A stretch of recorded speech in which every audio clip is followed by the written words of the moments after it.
À la seule force de leurs bras et avec un simple appareil photo, Nicolas Exploration et Holosan ont vu l'île de très haut.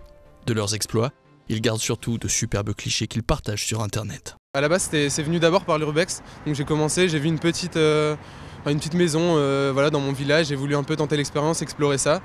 Et ensuite, ça s'est transformé en rooftop, j'ai diversifié la pratique, rooftop, les tunnels de métro, tout ça. Et ensuite, c'est la passion de la photo qui a également pris le dessus. Il faut avoir d'abord le talent artistique pour les photographies, mais aussi avoir un peu de...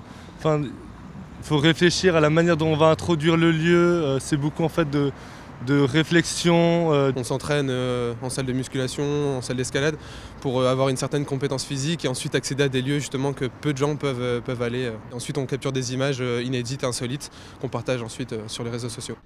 Pour ces photos, ils ont déjà escaladé les toits de la Grand Place, de la Tour Euralille ou encore du Palais des Beaux-Arts.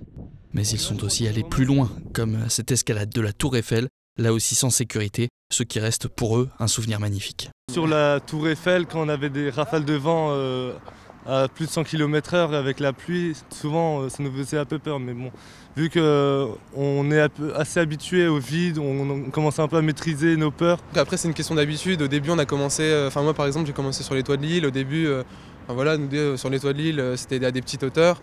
Ensuite on a tout doucement monté sur les grues, d'autres structures qui sont beaucoup plus hautes. Et après c'est sûr que le vide ça nous fait plus autant peur qu'avant. Il y a toujours une dose d'adrénaline, mais après il faut savoir faire la part des choses et toujours être en sécurité. Voilà. L'urbex et cette escalade des bâtiments urbains restent une pratique dangereuse, impressionnante, mais souvent illégale.